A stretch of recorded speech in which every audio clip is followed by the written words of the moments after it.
ഹരി ഓം. ഗുരുദാസിൻ്റെ പ്രിയ സാധകർക്കും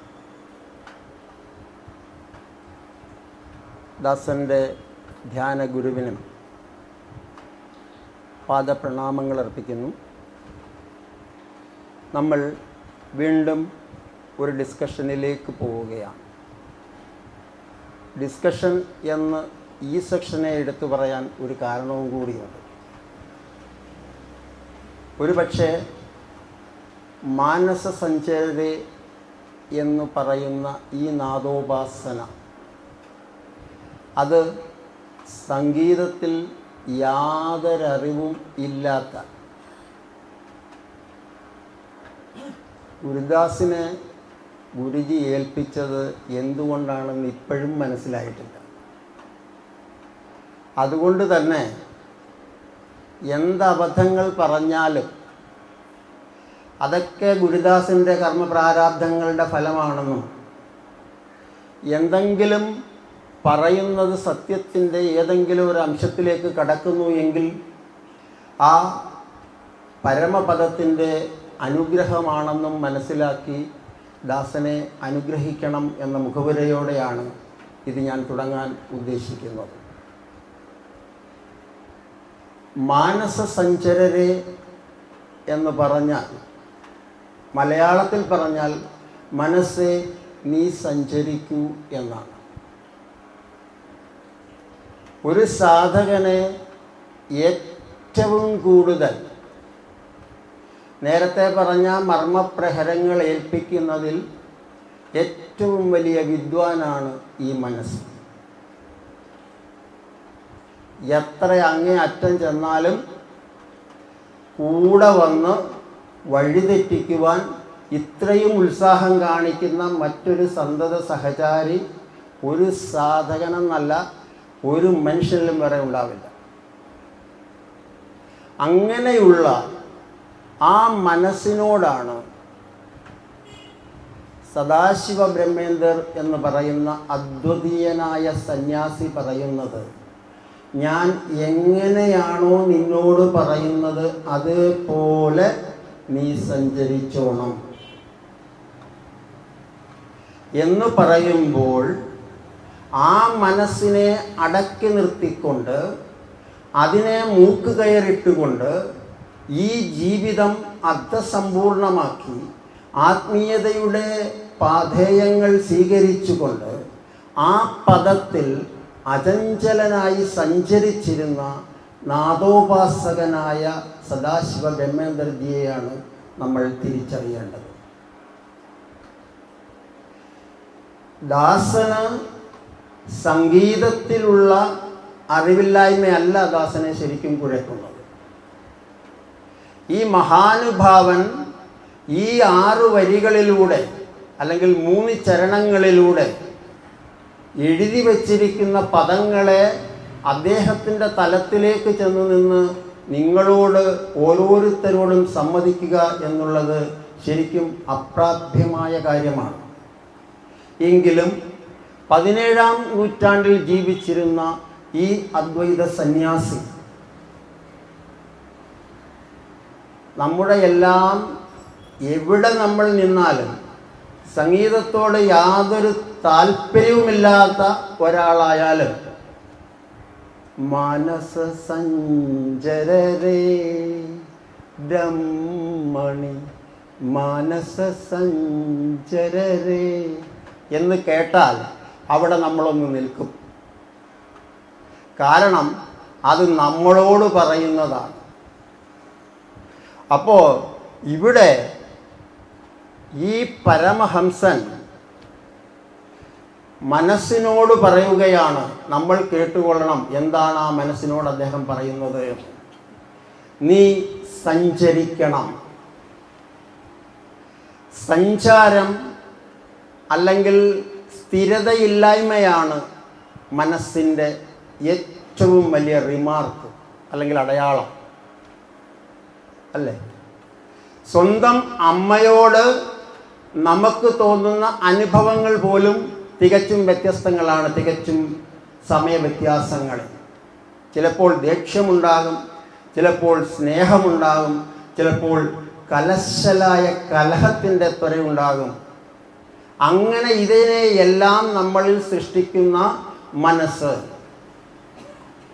അതെങ്ങനെ കൊണ്ടുപോകണം എന്ന് ഈ അദ്വൈതോപാസകൻ നമ്മളെ പഠിപ്പിക്കുകയാണ്. അദ്വൈതം എന്താണ് നമ്മളോട് പറയുന്നത് എന്ന് ചോദിച്ചാൽ, മനസ്സെ നീ നിന്റെ ഉള്ളിലേക്ക് സഞ്ചരിക്കൂ. നീ നിന്റെ ഉള്ളിലേക്ക് സഞ്ചരിക്കൂ. അങ്ങനെ ഉള്ളിലേക്ക് സഞ്ചരിച്ചാൽ നിനക്ക് ബ്രഹ്മത്തെ കണ്ടെത്താനാകും. ഇതാണ് അദ്വൈതത്തിൻ്റെ തത്വം തന്നെ. എന്ന് പറഞ്ഞാൽ മീ ടു മീ എന്നാണ് അർത്ഥം. ഇത് എങ്ങനെ പ്രായോഗികതയിലേക്ക് കൊണ്ടുവരും എന്നാണ് ഈ മാനസസഞ്ചരര് എന്ന് പറയുന്ന നാദോപാസനയിലൂടെ അദ്ദേഹം ചെയ്യാൻ ശ്രമിക്കുന്നത്.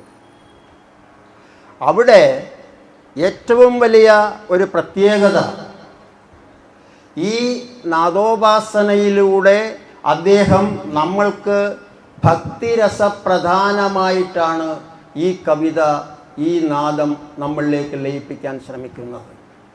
എന്താണ് ഭക്തിരസത്തിൻ്റെ പ്രത്യേകത എന്ന് ചോദിച്ചാൽ, ജ്ഞാനരസമായാലും മറ്റേത് വഴികളിലൂടെ നമ്മൾ പോയാൽ അതിലെല്ലാം സംശയങ്ങളുണ്ടാവും.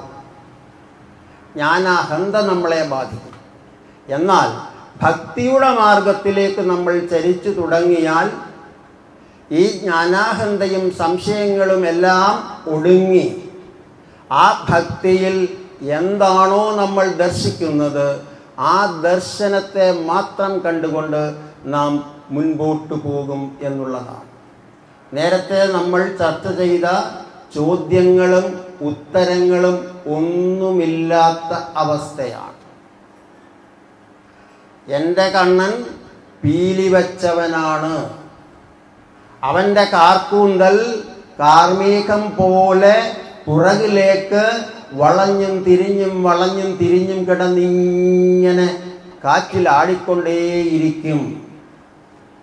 ആ കള്ളക്കണ്ണൻ്റെ മുഖം കണ്ടാൽ എനിക്ക് മറ്റെല്ലാം മറക്കാൻ കഴിയുന്നു.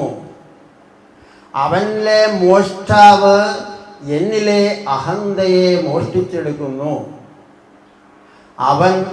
അവനേക്കാൾ 6 ഇരട്ടി പ്രായമുള്ള ഗോപികയ്ക്കും കാമുകനായി, സുഹൃത്തായി, മകനായി പരിണമിക്കുന്നു എന്ന എൻ്റെ വിശ്വാസം, ഭക്തി, അതിനെ ചോദ്യം ചെയ്യുവാൻ ആർക്കും അവകാശമില്ല. കാരണം ആ ഭക്തി സംശയലേശമന്യേ രൂഢമൂലമായിരിക്കുന്നത് എന്നിൽ തന്നെയാണ്. ഞാൻ അതിനാരോടും ചോദ്യം ചോദിക്കില്ല, ഉത്തരങ്ങൾ ചോദിക്കില്ല. ആരോടും കുറൂരമ്മ ചോദ്യങ്ങൾ ചോദിച്ചില്ല, ആരോടും കുറൂരമ്മ ഖേദം പ്രകടിപ്പിച്ചില്ല, സങ്കടം പങ്കിട്ടില്ല, ഒന്നും ചെയ്തില്ല. കാരണം കുറൂരമ്മയ്ക്കറിയാമായിരുന്നു നേരം വെളുത്താൽ തൻ്റെ പരിചാരകനായി കണ്ണൻ എത്തും എന്ന് യാതൊരു സംശയവും ഉണ്ടായിരുന്നില്ല. ഈ ലോകത്തെ മുഴുവൻ അടക്കി വാഴുന്ന ആ പരമാത്മാവ്, ശ്രീകൃഷ്ണ പരമാത്മാവ്, ആ ഭക്തിയുടെ മുൻപിൽ നിഷ്കളങ്കനായ ഒരു കുട്ടിയുടെ സത്യസന്ധതയോടുകൂടി അവതരിച്ചു എങ്കിൽ അത്രമാത്രം ഭക്തിക്ക് പ്രാധാന്യമുണ്ട് എന്നാണ് അതിൻ്റെ അർത്ഥം. ആ ഭക്തിയുടെ പരമമായ അവസ്ഥയിലാണ് ഒരു സാധകൻ അവൻ്റെ ധ്യാനത്തിൻ്റെ മുഹൂർത്തങ്ങളിലേക്ക് കടക്കുന്നത്. അങ്ങനെ ആർജിച്ചെടുക്കണമെങ്കിൽ കുറൂരമ്മയുടെ കൂട്ട് 7 ജന്മങ്ങളുടെ കർമ്മപുണ്യം ഏറ്റെടുത്തവർക്ക് മാത്രമേ അതിന് കഴിയൂ. അവിടെയാണ് ഭഗവാൻ ഭക്തിയുടെ ദാസനായി പരിണമിക്കുന്നത്. അങ്ങനെയുള്ള ഒരു പരിണാമത്തിൻ്റെ, ഒരു ശ്രമത്തിൻ്റെ ഭാഗമായാണ് ഇവിടെ സദാശിവൻജിയും ഇതുതന്നെ നമ്മളെ ഓർമ്മിപ്പിക്കുന്നത്. മറ്റൊന്നും ചെയ്യേണ്ടതില്ല. ഭക്തനായി മാറുക, നിന്റെ ഉള്ളിലേക്ക്, നിന്റെ മുൻപിൽ കാണുന്ന പരമാത്മാവിൻ്റെ രൂപത്തെ നീ ഏറ്റെടുക്കുക, സ്ഥാപിക്കുക, നിലനിർത്തുക. ഇത് മാത്രമാണ് അദ്ദേഹം പറയുന്നത്. അങ്ങനെ നാദോപാസനയിലൂടെ, ജ്ഞാനയോഗത്തിലൂടെ, ഭക്തിരസത്തിലൂടെ ഉള്ളിൽ വൈരാഗ്യം സൃഷ്ടിക്കുന്ന അദ്വൈതിയായി ഓരോ സാധകനും മാറണം എന്നാണ് അദ്ദേഹം നമ്മളെ ഈ കവിതയിലൂടെ ഓർമ്മിപ്പിക്കുന്നത്. മാനസസഞ്ചരരെ ബ്രഹ്മണി. മാനസസഞ്ചരരെ ബ്രഹ്മണി എന്നാൽ സംഗീതം പഠിച്ചവർ അതിൻ്റെ പല്ലവിയാണെന്ന് പറയും. ഇതതിൻ്റെ പല്ലവിയാണ്, എനിക്കറിയില്ല, കേട്ടുകൊണ്ട് പറയുന്നതാണ്. പല്ലവിയാണ് എന്ന് പറയും. പല്ലവിയാണ് എന്ന് പറഞ്ഞാൽ അതിൻ്റെ അർത്ഥം ഇത് ആവർത്തിച്ച് വന്നുകൊണ്ടേയിരിക്കും എന്നാണ്. ഒരു കവിതയിലുടനീളം, ഒരു ജീവിതത്തിലുടനീളം ഒരു കാര്യം മാത്രം ആവർത്തിച്ച് വരണമെങ്കിൽ അതിന് എത്രമാത്രം പ്രസക്തി ആ ജീവിതത്തിൽ ഉണ്ടായിരിക്കും എന്ന് നമ്മൾ ആലോചിക്കണം. ഇവിടെ മനസ്സെ നീ സഞ്ചരിക്കൂ എന്നാണ് ഇദ്ദേഹം നമ്മളോട് പറയുന്നത്. മനസ്സിനോട് എങ്ങോട്ടാണ് സഞ്ചരിക്കേണ്ടത്? ജീവാത്മാവ് പരമാത്മാവിലേക്ക് സഞ്ചരിക്കണം. നേരത്തെ നമ്മൾ വൃത്തത്തിലെ ശൂന്യതയിൽ പറഞ്ഞതുപോലെ ആശ നൽകുന്ന നിരാശയുടെ മൂർത്തിമൽ ഭാവമാണ് ജീവാത്മാവ്. അല്ലെങ്കിൽ ആ പ്രാരാബ്ധത ഏറ്റെടുക്കാൻ വിധിക്കപ്പെട്ട നമ്മുടെ ഉള്ളിലെ നിത്യസത്യത്തിൻ്റെ ഒരംശമാണ് ജീവാത്മാവ്. ആ ജീവാത്മാവിനോടാണ് പറയുന്നത്, ഒട്ടലില്ലാതെ നീ തീർത്തും നിന്റെ സഞ്ചാരം ആരംഭിക്കണം. ആ സഞ്ചാരം ചെന്നെത്തേണ്ടത് പരമമായ ആ ആത്മാവിൽ ആയിരിക്കണം എന്നാണ് അദ്ദേഹം പറയുന്നത്. ഇത് ഈ 3 ചരണങ്ങളിലും കഴിഞ്ഞാൽ നമ്മുടെ ഉള്ളിൽ നമ്മൾ പറഞ്ഞുകൊണ്ടേ ഇരിക്കണം എന്നാണ് അതിൻ്റെ അർത്ഥം. അങ്ങനെ ജീവാത്മാവിൽ നിന്ന് പരമാത്മാവിലേക്ക് ഒരു യാത്ര ആരംഭിക്കണമെങ്കിൽ ആ യാത്ര നമ്മുടെ ഗുരു നമ്മളോട് പറയുന്നത് പോലെ ഒരാന്തരിക യാത്രയായിരിക്കണം. ഒരാന്തരിക യാത്ര എങ്ങനെയാണ് സംഭവിക്കുന്നത് എന്ന് ചോദിച്ചാൽ, ഒരാന്തരിക യാത്രയിൽ അതിനാവശ്യമായ പാഥേയങ്ങൾ നമുക്ക് വിളമ്പിത്തരുന്നത് ആ യാത്രയിൽ ആ പദത്തിലൂടെ പൂർണ്ണമായും സഞ്ചരിച്ച് അതിൻ്റെ മാതൃസ്ഥാനത്തെത്തുന്ന ഗുരു തന്നെയായിരിക്കും എന്നുള്ളത് നമ്മൾ ഓർത്തിരിക്കണം. അങ്ങനെ ജീവാത്മാവിൽ നിന്നും പരമാത്മാവിലേക്കുള്ള ഈ ആന്തരിക യാത്രയിൽ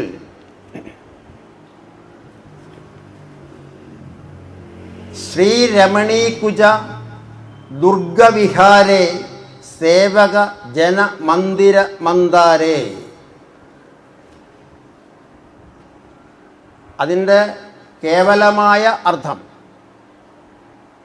ബ്രഹ്മം എവിടെയാണോ ദർശനീയമാകുന്നത് അങ്ങോട്ട് സഞ്ചരിക്കുക.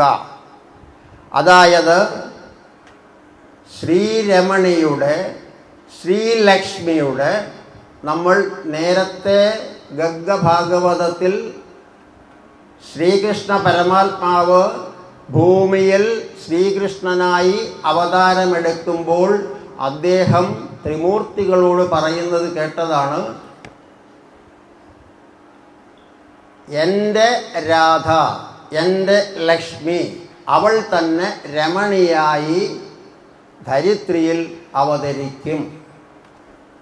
ആ രമണിയുടെ, ശ്രീരമണിയുടെ, ശ്രീലക്ഷ്മിയുടെ കുജദുർഗങ്ങളിൽ, സ്തനക്കോട്ടകളിൽ വിഹാരിയായിരിക്കുന്ന, അതാണ് ഭഗവാൻ ആദ്യം ഇദ്ദേഹം നൽകുന്ന വിശേഷണം. നേരത്തെ പറഞ്ഞതുപോലെ ഓർത്തിരിക്കുക, ഭക്തിരസത്തിൻ്റെ അങ്ങേയറ്റത്താണ് ഇത് അദ്ദേഹം കൊണ്ടെത്തിക്കാൻ ശ്രമിക്കുന്നത്. ഇവിടെ നമ്മളതിനെ മനസ്സിലാക്കേണ്ടത്, ഒരു ശരീരത്തിൽ തലമുറയെ നിലനിർത്താൻ ഉതകുന്ന, അല്ലെങ്കിൽ സ്വജീവനെ പകർന്നു നൽകുന്ന ഹൃദയത്തിൻ്റെ ഉറവിടം അതാണ്, അല്ലെങ്കിൽ നെഞ്ചകം അതാണ് ഇവിടെ ഇദ്ദേഹം സ്തനക്കോട്ടകൾ എന്നതുകൊണ്ട് ഉദ്ദേശിക്കുന്നത്. ഒരിക്കലും വറ്റാത്ത പ്രഭാവത്തെ ചൊരിയുന്ന നമ്മുടെ ശരീരത്തിൻ്റെ ഏറ്റവും സുന്ദരമായ, മനോഹരമായ സ്ഥലമാണ് ഹൃദയം, അല്ലെങ്കിൽ നെഞ്ചകം. ആ നെഞ്ചകത്തിലേക്ക്, ആ നെഞ്ചകത്തിൽ വിഹരിക്കുന്നവൻ എന്നാണ് ആരുടെ? ശ്രീലക്ഷ്മിയുടെ. നമ്മൾ ലക്ഷ്മി വിളക്ക് വെച്ച് വീട്ടിൽ പൂജിക്കും. ആരോ പറഞ്ഞു, ലക്ഷ്മി വിളക്ക് വെച്ച് പൂജിച്ചാൽ ആവശ്യം പോലെ പൈസ വരും. ശ്രീലക്ഷ്മിയോടുള്ള താല്പര്യം കൊണ്ടാണോ എന്നറിയില്ല, ചിലരത് കെടാവിളക്കാക്കി. എണ്ണ തീരും, കാശ് പോകും എന്നുള്ളതല്ലാതെ അതിന് പ്രത്യേകിച്ചൊരു പ്രയോജനമുണ്ടോ എന്ന് ചോദിച്ചാൽ ഞാൻ അനുഭവസ്ഥനല്ല. അതുകൊണ്ട് തന്നെ ലക്ഷ്മി വിളക്ക് വെച്ച് കത്തിക്കുക, നിലവിളക്ക് വെച്ച് കത്തിക്കുക, സാധന ലാമ്പ് വെച്ച് ദീപം കത്തിക്കുക, അങ്ങനെയല്ലേ? കിഴക്കോട്ട് പടിഞ്ഞാട്ടും കത്തിക്കണം എന്നാണ് നിയമം. തെക്കോട്ടും വടക്കോട്ടും പാടില്ല. എപ്പോഴും പറയുന്ന പോലെ അങ്ങനെ സംശയം ചോദിച്ച ശിഷ്യന്മാർക്ക് ഗുരു ഓരോ സാധന വിളക്ക് നൽകി. പിന്നെ സംശയമില്ല, കിഴക്കുമില്ല, പടിഞ്ഞാറുമില്ല, തെക്കുമില്ല, വടക്കുമില്ല. ഉള്ളിൽ ജ്വലിക്കുന്ന പരമമായ ഒരു ദീപം മാത്രം ചൊരിയാൻ കഴിയുന്ന സാധനാ ലാമ്പ്. അങ്ങനെ ശ്രീലക്ഷ്മിയുടെ, ഐശ്വര്യത്തിൻ്റെ, കനകത്തിൻ്റെ, രൂപയുടെ, ഐശ്വര്യത്തിൻ്റെ എല്ലാം ഉറവിടമായ ശ്രീലക്ഷ്മിയെ കാണാതെ, ആ ലക്ഷ്മിയുടെ, ഇതെല്ലാം ഉണ്ടാകുന്ന സ്ഥലമായ ശ്രീലക്ഷ്മിയുടെ ഹൃദയത്തിൽ വസിക്കുന്ന, വിഹാരിയാകുന്ന ഹേ കൃഷ്ണ എന്നാണ് ഇദ്ദേഹം ശ്രീകൃഷ്ണനെ അഭിസംബോധന ചെയ്യുന്നത്. അങ്ങനെ ഭക്തജനങ്ങളുടെ മനസ്സിൽ മന്ദാര പുഷ്പം പോലെ വിരിയുന്ന, മന്ദാര പുഷ്പം ഇപ്പോൾ ചില ഗാർഡനുകളിൽ നിന്ന് കാശ് കൊടുത്താൽ കിട്ടുമെന്ന് തോന്നുന്നു, അല്ലാതെ കിട്ടാൻ വഴിയില്ല. ഒരു ദേശത്തെ മുഴുവൻ ശുഭോദാർക്കമായ ഗന്ധം കൊണ്ട് നിറയ്ക്കുന്നതാണ് മന്ദാരം. അതിൻ്റെ വെളുപ്പും തളിർപ്പും ഏത് ക്രൂരനെയും സാത്വികനാക്കി മാറ്റും. അങ്ങനെയുള്ള ദിവസങ്ങൾ കഴിഞ്ഞാലും വാടിപ്പോകാത്ത, സ്ഥിരതയോടുകൂടി പ്രശോഭിക്കുന്ന, ഭക്തജനങ്ങളുടെ ഹൃദയത്തിലെല്ലാം നിലനിൽക്കുന്ന പരമമായ ഈശ്വരനെ, അതിനെ നീ പ്രാർത്ഥിക്കൂ, ഉപാസിക്കൂ, കണ്ടറിയൂ, അനുഭവിച്ചറിയൂ എന്നാണ് അദ്ദേഹം പറയുന്നത്. അതിന്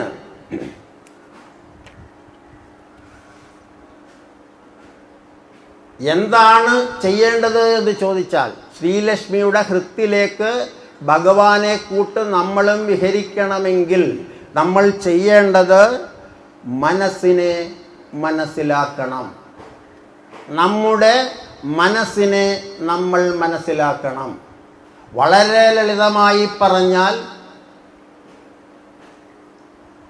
ഒരു കുഞ്ഞാടിനെ അതിനേറ്റവും ഇഷ്ടപ്പെട്ട ഇല കാണിച്ചുകൊണ്ട് കൊണ്ടുപോയി എവിടെയെങ്കിലും ചെന്ന് അതിനെ വെട്ടി വീഴ്ത്തുമ്പോൾ അത് കരയുമ്പോൾ എന്തിനാണ് എന്നോടിങ്ങനെ ചെയ്തത് എന്ന് ചോദിക്കുമ്പോൾ ഞാൻ അന്നേ പറഞ്ഞില്ലേ എൻ്റെ സ്വഭാവം ഇങ്ങനെയാണെന്ന് പറയുന്ന മനസ്സ്. ആ മനസ്സിനെ മനസ്സിലാക്കുക എന്നുള്ളതാണ് നമ്മൾ ആദ്യം ചെയ്യേണ്ടത്. എങ്ങനെയാണ് നമ്മൾ ഒരു കാര്യത്തിനെ മനസ്സിലാക്കുന്നത്?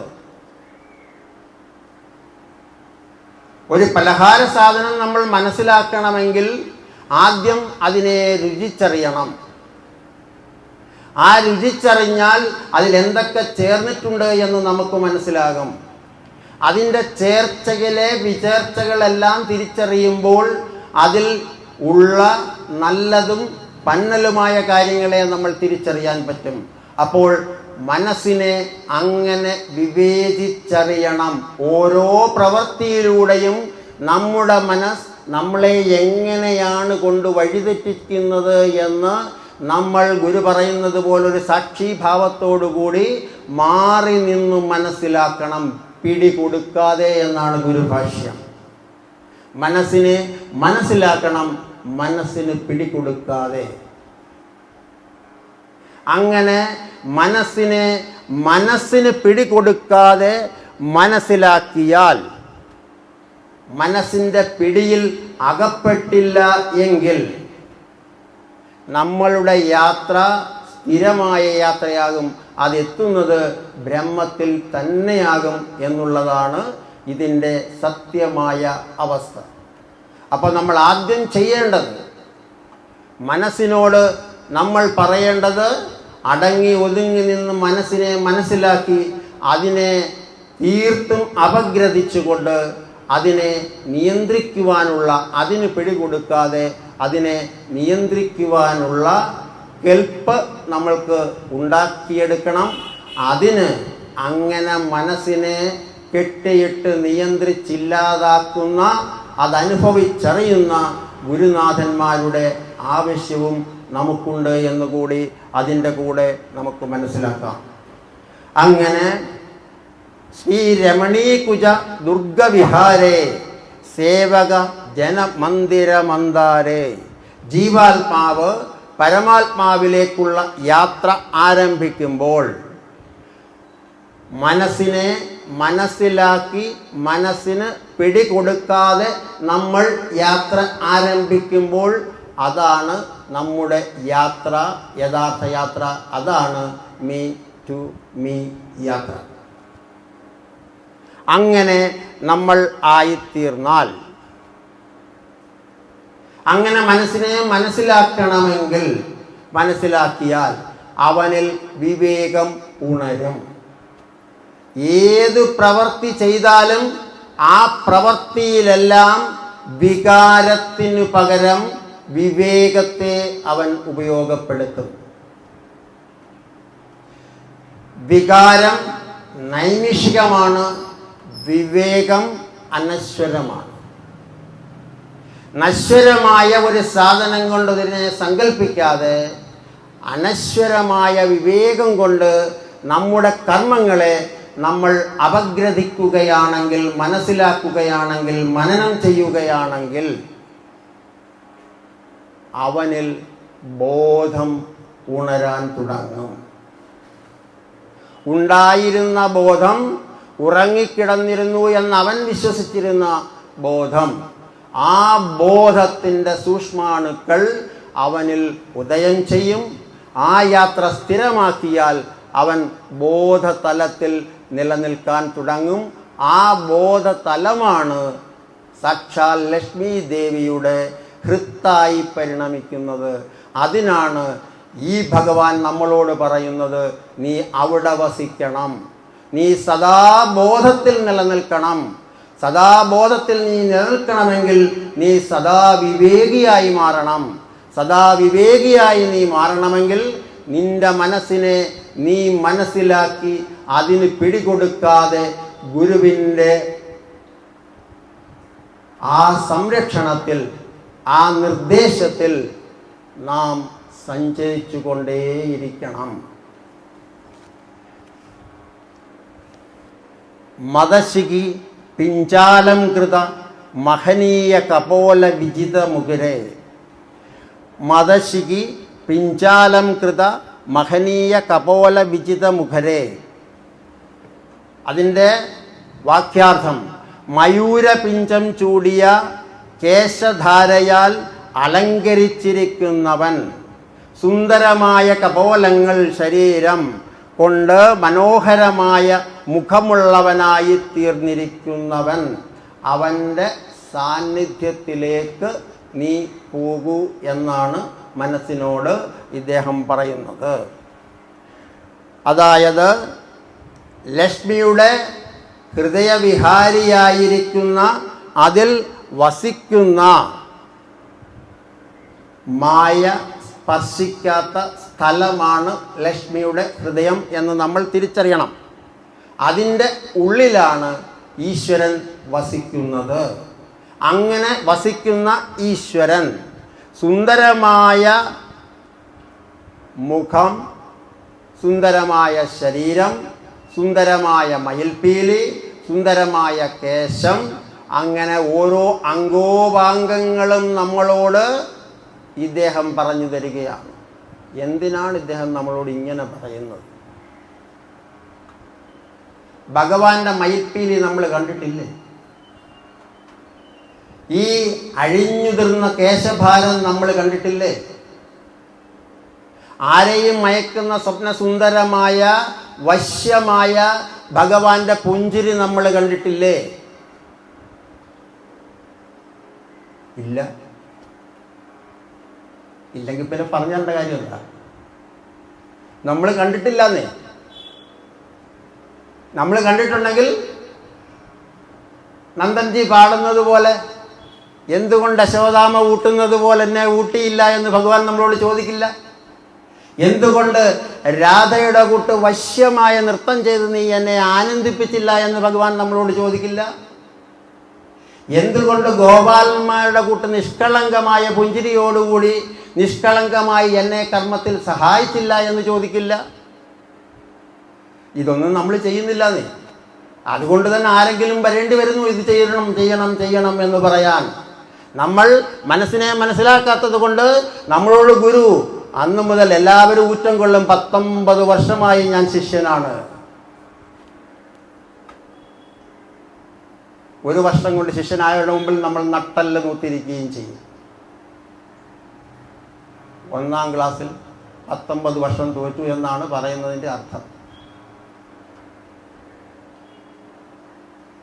അതുകൊണ്ട് നമ്മളധികം പറയാതിരിക്കുന്നതാണ് ഭേദമെന്നാണ് എൻ്റെ ഒരഭിപ്രായം. അപ്പം അങ്ങനെ മഹാലക്ഷ്മിയുടെ ഹൃത്തിൽ വസിക്കുന്ന ഭഗവാന്റെ ആടയാഭരണങ്ങളെക്കുറിച്ച്, പ്രത്യക്ഷ രൂപത്തെക്കുറിച്ച്, ഫിസിക്കൽ ബ്യൂട്ടിയെക്കുറിച്ച് എപ്പോഴും എല്ലാവരും പറയേണ്ടി വരുന്നത് എന്തുകൊണ്ടാണെന്ന് ചോദിച്ചാൽ ഇതുവരെയും നമ്മളത് കണ്ടിട്ടില്ല എന്നാണ് അതിൻ്റെ അർത്ഥം. അത് കാണണമെങ്കിലോ സ്റ്റേജാന്തരം നമ്മൾ പ്രസംഗിച്ചു കൊണ്ടിരിക്കും, ഒന്നേ ഉള്ളൂ ഒന്നേ ഉള്ളൂ എന്ന്. ഏതാണ് ഈ ഒന്ന് എന്ന് ചോദിച്ചാൽ ഞാനല്ല പറഞ്ഞതെന്നും പറയും. അല്ലേ? എന്തുകൊണ്ടാണ്? കാണേണ്ടതിനെ കണ്ടുകൊണ്ട് മുൻപോട്ട് പോയി അതറിഞ്ഞ്, അതെന്താണെന്നറിഞ്ഞ് അതിനെ പിന്നോട്ട് മാറ്റി മുൻപോട്ട് പോയാൽ മാത്രമേ ഒന്നായുള്ളതിനെ തിരിച്ചറിയാൻ പറ്റൂ. ഭഗവാന്റെ പീലി കാണാത്തവൻ എങ്ങനെയാണ് ബ്രഹ്മത്തെ കണ്ടറിയുക? കാളിയുടെ രുധിരമായ നാവറിയാത്തവൻ എങ്ങനെയാണ് രജത്തെക്കുറിച്ച് വാചാലനാകുക? അറിയേണ്ടത് അറിഞ്ഞുകൊണ്ടേയിരിക്കണം. നമ്മൾ കുറച്ച് കഴിഞ്ഞാൽ ഉടനെ പറയും അമ്പലത്തിൽ പോകരുത്, കിഴക്കോട്ടും പടിഞ്ഞാട്ടും വിളക്ക് വയ്ക്കരുത്, എങ്ങനെ വേണമെങ്കിലും വയ്ക്കാം. അത് പ്രാദേശിക സത്യമാണ്, നമ്മൾ പ്രാപഞ്ചിക സത്യത്തിലാണ് ജീവിക്കേണ്ടത് എന്നൊക്കെ നമ്മൾ പറയുമായിരിക്കാം. പക്ഷേ ചോദ്യം, പ്രാദേശിക സത്യത്തെ നീ അതിജീവിച്ചോ? നീ കണ്ടറിഞ്ഞോ അതിനെ? സഹസ്രനാമം എന്നും ഉപാസിക്കും. വിഷ്ണു സഹസ്രനാമമായിക്കോട്ടെ, ലളിതയായിക്കോട്ടെ, ആരുടെയും ആയിക്കോട്ടെ, ഈ സഹസ്രനാമങ്ങളെ ദിവസവും ഉപാസിക്കുന്ന നമ്മൾ എന്താണ് ലളിതയെന്നറിഞ്ഞോ? എന്താണ് ഭഗവാനെന്ന് തിരിച്ചറിഞ്ഞോ? ഇല്ലെങ്കിൽ ആ ഈശ്വരീയത്വത്തിൻ്റെ ഒരംശമെങ്കിലും നമ്മൾ ചേർത്ത് വയ്ക്കാൻ ശ്രമിച്ചോ? നമ്മുടെ കർമ്മങ്ങളിൽ ആ ഈശ്വരീയത്വം ഉണ്ടായിരുന്നോ? എങ്കിൽ നമ്മൾ ഒരിക്കലും പിന്നെ സഹസ്രനാമം ജപിക്കേണ്ടതില്ല. കാരണം അനസ്യൂതമായി അത് നമ്മളിൽ ഉണർന്നുകൊണ്ടേയിരിക്കും. അങ്ങനെ ഉണരാത്ത കാലത്തോളം നമ്മൾ ത്രിസന്ധ്യയെ വരവേറ്റുകൊണ്ടിരിക്കും, പ്രതീക്ഷിച്ചു കൊണ്ടിരിക്കും. ത്രിസന്ധ്യയായാൽ സഹസ്രനാമം ജപിക്കാം. എൻ്റെ ജപം തുടങ്ങണം, കുളിച്ചില്ല, നാളെ കുളിച്ചിട്ട് തുടങ്ങാം.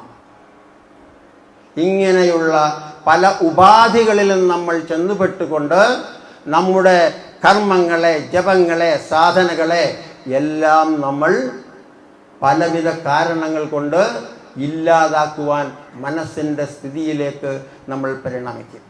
അതുകൊണ്ട് ഇവിടെ ഭഗവാൻ നമ്മളെ ഓർമ്മിപ്പിക്കുന്നു, ഉള്ളിലിരിക്കുന്ന ഈശ്വരനെ കണ്ടെത്തുവാൻ നാം ശ്രമിച്ചാൽ ബാക്കിയെല്ലാം മാനവസേവ, മാധവസേവ എന്ന തരത്തിലേക്ക് പരിണമിക്കും. എല്ലാ മനുഷ്യനിലും ഈ ഈശ്വരീയത്വമുണ്ട് എന്ന് നമ്മൾ തിരിച്ചറിഞ്ഞാൽ ആ ലക്ഷ്മിയുടെ കടാക്ഷം, ആ ഹൃത്ത് നമ്മളെല്ലാ ജീവജാലങ്ങളിലും കണ്ടെത്താൻ ശ്രമിക്കും. അതുകൊണ്ടാണ് ശ്രീമദ് ചട്ടമ്പിസ്വാമികൾ എലികളുമായി സംസാരിക്കുമെന്ന് നമ്മൾ പറഞ്ഞത്. പരമഹംസർ കാളിയമ്മയുമായി നിതാന്തമായ സംവാദത്തിലേർപ്പെടും എന്ന് നമ്മൾ പറയുന്നത്. അതുകൊണ്ടാണ് സേവകനായി, ദാസനായി ഭഗവാൻ നമ്മളിൽ അവതരിക്കും എന്ന് പറയുന്നത്. ഇങ്ങനെ ആ പരമമായ ഈശ്വരീയത്വത്തെ നമ്മൾ കണ്ടറിയാൻ ശ്രമിക്കണം. അങ്ങനെ കണ്ടറിയാൻ ശ്രമിച്ചാൽ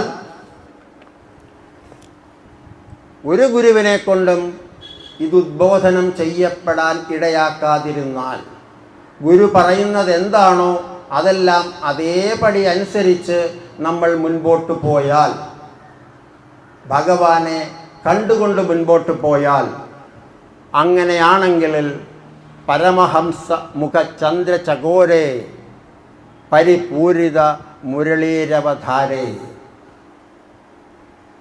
പരമഹംസന്മാരുടെ മുഖം പോലെ പ്രശോഭിക്കുന്ന, അല്ലെങ്കിൽ പരമഹംസന്മാരെ പോലും വലയിൽ വീഴ്ത്തിയതുപോലെ ആകർഷണത്വമുള്ള മുഖത്തോടു കൂടിയവനെ എന്നാണ് അതിൻ്റെ അർത്ഥം വരുന്നത്. അങ്ങനെയുള്ള അത്രമാത്രം ആകർഷണത്വമുള്ള ഭഗവാൻ തൻ്റെ മുരളി കൊണ്ട്, തൻ്റെ ഓടക്കുഴൽ കൊണ്ട് ഈ ലോകത്തെയാകെ പ്രേമസാന്ദ്രമാക്കുന്നു. അങ്ങനെയുള്ള പ്രേമഗായകനായ, പ്രണയത്തിൻ്റെ ഉറവിടമായ ഭഗവാനിലേക്ക് മനസ്സെ നീ സഞ്ചരിക്കൂ എന്നാണ് നമ്മളോട് സദാശിവ ബ്രഹ്മേന്ദർജി പറഞ്ഞു മനസ്സിലാക്കാൻ ശ്രമിക്കുന്നത്. മുരളിയുടെ കനകമായ ധാര നമ്മളിലെത്തണമെങ്കിൽ എവിടെയോ കാട്ടിൽ കിടന്ന ഒരു ഈരത്തുണ്ടിനെ, മുളന്തുണ്ടിനെ, അതിലുള്ളതിനെ എല്ലാം എടുത്തു കളഞ്ഞ് എംറ്റിയാക്കിയപ്പോൾ, ശൂന്യമായപ്പോൾ, ഗുരുവിൻ്റെ ഭാഷയിൽ പറഞ്ഞാൽ ഉള്ളിലുള്ളതിനെ എല്ലാം മാറ്റിവെച്ച് മനസ്സ് നിർമ്മലമാക്കി മുൻപിലേക്ക് തന്നാൽ, യാതൊരു ചിന്താധാരകളും ഹനിക്കാത്ത, യാതൊരു ചിന്തകളുമില്ലാത്ത നിഷ്കളങ്കമായ നിർമ്മലമായ ഒരു മനസ്സാക്കി നിങ്ങളെ സമർപ്പിച്ചാൽ, ഉള്ളിൽ ഒന്നുമില്ലാത്തവനായി നമ്മൾ പരിണമിച്ചാൽ, ആ ശുദ്ധമായ പ്രണയസാന്ദ്രമായ അധരങ്ങൾ നമ്മളിൽ മുരളി വായിക്കുവാൻ തുടങ്ങും. മുരളി വായിക്കുന്നത് കൊണ്ട് നമ്മളിവിടെ മെഡിറ്റേഷനിൽ ചെയ്യുന്നത് പോലെ, ആക്റ്റീവ് മെഡിറ്റേഷനുകളെല്ലാം ചെയ്യുന്നത് പോലെ അദ്ദേഹം പകർന്നു തരുന്ന അനശ്വരമായ ആ ദേവാമൃതത്തെ, ആ നാദോപാസനയെ ആ ഇളം തുണ്ട് ഏറ്റെടുത്ത് അതിലും വശ്യസുന്ദരമായ പ്രണയഗാനമായി ആ മുരളിയിലൂടെ ഒരു വലിയ ഉപാധിയായി അത് ഈ ലോകത്തിലേക്ക് നമുക്ക് എല്ലാവർക്കും ഒരേപോലെ അനുഭവവേദ്യമാക്കി തരും ആ മുളം തണ്ട്. അങ്ങനെ സ്വന്തം മനസ്സിനെ, ഉള്ളിനെ നിർമ്മലമാക്കി എന്തും സമർപ്പിക്കാൻ ഉതകുന്ന രീതിയിൽ ഒരു വെളുത്ത പ്രതലം പോലെ, എന്തും എംബ്രിൻ്റ് ചെയ്യാൻ കഴിയുന്നത് പോലെ നമ്മുടെ മനസ്സിനെ നിഷ്കളങ്കമാക്കി നമ്മൾ സമർപ്പിച്ചാൽ അതിൽ ഗുരു ഈ സ്നേഹത്തിൻ്റെ, പ്രണയത്തിൻ്റെ ഗാഥ രചിക്കും. അങ്ങനെ പ്രണയത്തിൻ്റെ അമൂല്യമായ ആ ഗാഥ നമ്മളിൽ രചിക്കപ്പെട്ടാൽ നമ്മൾ ഈ ലോകത്തിന് മുഴുവൻ ആ പ്രണയത്തിൻ്റെ സന്ദേശം നൽകിക്കൊണ്ടേയിരിക്കും. ഇത് തന്നെയാണ് ഒരു സാധകനെ സംബന്ധിച്ച മോക്ഷവും. ഇത് തന്നെയാണ് ഒരു സാധകൻ്റെ ഏറ്റവും ഒടുവിലത്തെ അവസ്ഥയും. അവനില്ലാതായി ഈ ലോകത്തോട് നിത്യമായ ആ പ്രണയത്തെക്കുറിച്ച് മാത്രം സംസാരിക്കുന്ന പരമമായ അവസ്ഥ. പരമഹംസർ എങ്ങനെയാണോ ഭഗവതിയുടെ മുമ്പിൽ അവളുടെ അവദാനങ്ങളെ വാഴ്ത്തി ആ ജീവിതം ഈ ഭൂമിയിൽ സമർപ്പിച്ചത്, നാളെ വരുന്ന തലമുറയ്ക്ക് ഇവിടെ എന്തു ചെയ്യണം എന്ന് വാശിയോടുകൂടി, വൈരാഗ്യത്തോടുകൂടി ഈ ലോകത്തോട് ഉറച്ചു പ്രഖ്യാപിച്ച വിവേകാനന്ദ സ്വാമികളെ പോലെ ഈ ലോകത്തിന് പ്രണയത്തിൻ്റെ അനശ്വരമായ സംഗീതം തൻ്റെ മുരളിയിൽ നിന്ന് വമിപ്പിച്ചുകൊണ്ട് തൻ്റെ സാധകരിലൂടെ ഈ ലോകം മുഴുവൻ സ്നേഹത്തിൻ്റെ, പ്രണയത്തിൻ്റെ ധാര പകരുന്ന അവധൂജി പോലെ ഓരോ സാധകനും അങ്ങനെയായി തീർന്നാൽ മാത്രമേ ഗുരുജി എന്താണോ ഉദ്ദേശിച്ചത്, നമ്മുടെ ഗുരു എന്താണോ പ്രാവർത്തികമാക്കാൻ ശ്രമിച്ചത്, അത് പ്രാവർത്തികമാക്കുകയുള്ളൂ. ഓർത്തിരിക്കുക, മനസ്സിനെ മനസ്സിലാക്കി മനസ്സിൻ്റെ പിടിയിലകപ്പെടാതെ അവബോധത്തിൻ്റെ, വിവേകത്തിൻ്റെ ഉണർവ് നമ്മളിൽ ഉണ്ടാക്കി ബോധത്തിൻ്റെ പരമാംശമായി മാറി ഈ ലോകത്തിലേക്ക് പ്രണയത്തിൻ്റെ അഭൗമമായ സംഗീതം പകരാൻ നമ്മൾ ഓരോരുത്തർക്കും കഴിയണം. അന്ന് മാത്രമേ ഗുരുവിൻ്റെ അവതാര ലക്ഷ്യം പൂർത്തിയാവുകയുള്ളൂ, നമ്മളെല്ലാം മോക്ഷിതരാവുകയുള്ളൂ എന്ന് എല്ലാവരും അറിഞ്ഞിരിക്കണം എന്ന ഹൃദയത്തിൽ തൊട്ട അപേക്ഷയോടെ ഈ മാനസ സഞ്ചരരെ ഗുരുദാസൻ നിങ്ങൾക്കായി സമർപ്പിക്കുകയാണ്. തീർച്ചയായും ഇനിയും ഈ പ്രണയം ഈ ലോകത്തിലുടനീളം ഒഴുകട്ടെ. ഞാനും നീയുമില്ലാത്ത ഗുരു നമ്മളോട് പറഞ്ഞു മനസ്സിലാക്കാൻ ശ്രമിക്കുന്ന ആ വലിയ പ്രണയം, ഈശ്വര പ്രണയം ഈ ലോകത്ത് മുഴുവൻ ഒഴുകിയെത്താൻ നമ്മൾ ഉപാധിയായി മാറട്ടെ, മുരളിയായി മാറട്ടെ എന്ന് മാത്രം പ്രാർത്ഥിച്ചുകൊണ്ട് ദാസൻ തൻ്റെ ദൗത്യം പൂർത്തീകരിക്കുന്നു. ഹരി ഓം, ഹരി ഓം, ഹരി ഓം.